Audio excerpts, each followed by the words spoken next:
Connor is the brand new hero in the game. He's a brand new assassin. He's half Native American, half European. We wanted to build that base conflict into his background. Why are you here? When he begins his journey, he has a very clear sense of what is right and what is wrong.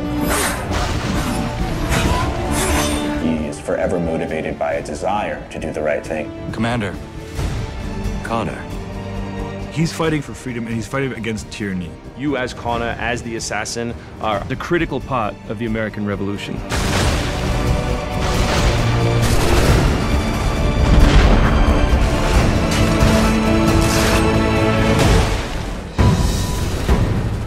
The way that we wanted to deal with the historical figures was for you to meet them sort of over the course of your journey in a way in which the history books wouldn't normally portray them.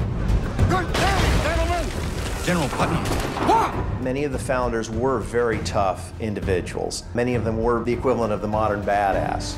Our founding fathers were very hard, disciplined, dedicated individuals who wanted freedom, who wanted liberty, who wanted to express themselves their own way and not be controlled. These founding fathers were comfortable with war, and they were warriors.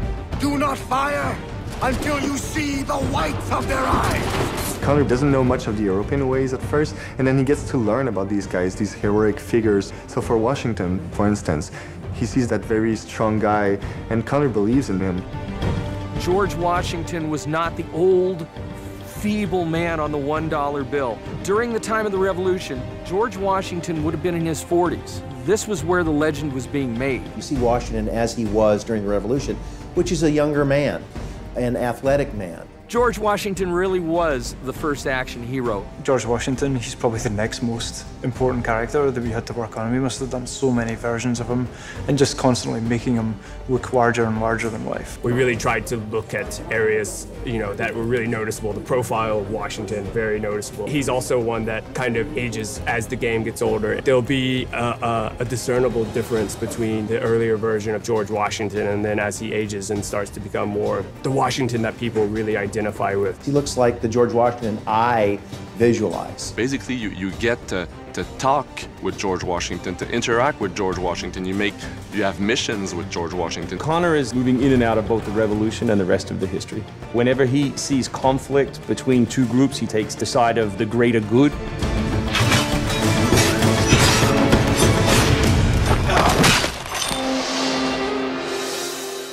We've been working very closely with the Mohawk consultant on values as well on language. We are Ganyetgahaga. Ganyetgahaga means the people of the Flint. Agoroteka, you're doing great. And our language is called Ganyetgeha. Every time that he's with his people or in his village, they speak the language, which I think is really cool.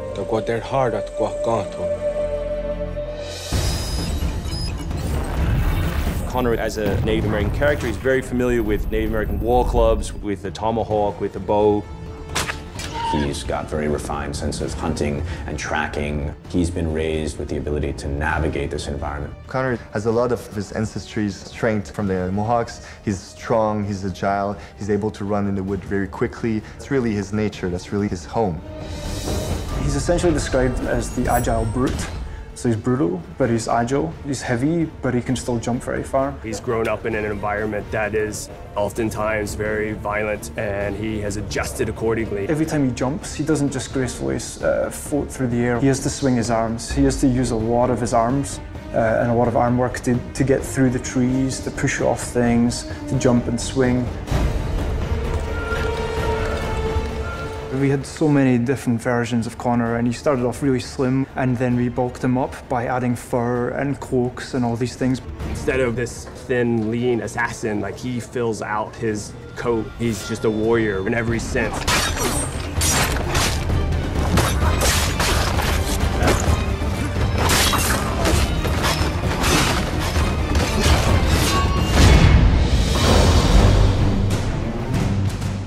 The animation team has built over an hour of new animations just for Connor alone.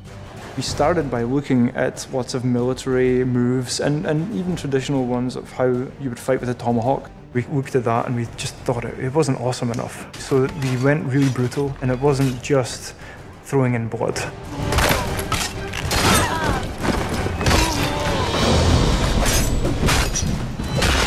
We put a lot of time into the navigation elements, and we've completely redone our climb system. We really wanted it to be much more organic. There's so much variety in what he can climb and how he can do it. We have a whole set of new navigation abilities that just show off the fluidity of the assassin as he moves through these environments. We thought it was a great opportunity to allow people to climb, trees, cliffs, natural landmarks, as well as the buildings that they climbed. We had to add different ways of climbing up to cover cracks and also side cracks. So we have vertical cracks and side cracks. We knew we had to support all sorts of organic angles so that the forest looks right, and still the behavior of the assassin would be fluid in any context. He's not there to run against 500 men pitched on a battlefield. That's not his style. He's there to sneak out around behind them, climb up a cliff, do some tree running, and drop down in amongst them and take out the commander and get out of there before anyone sees him. Connor moves are directly inspired by parkour. Parkour is basically all about efficiency of movement, the quickest manner from point A to point B. When you see specific parkour movements, Connor doing a lazy vault or a dive roll, the movements themselves are very accurate. Connor moves in the game like I want to move in real life. There are very few games out there that really tap into parkour free running. You've got the fight or flight, and this uses the fight and the flight to its fullest, because Connor is a badass assassin and he can move like hell.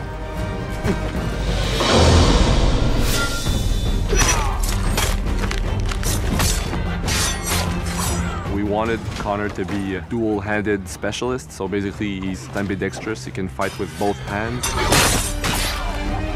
When he lands, the ground shakes, and when he fights, people are getting knocked left, right, and center. He's very brutal.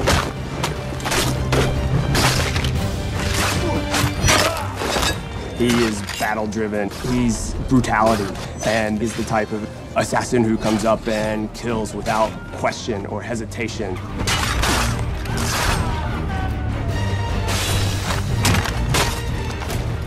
The soldiers were not really able to go up against Connor. Connor's a killing machine. He's a ninja in a tank with a Wolverine in there.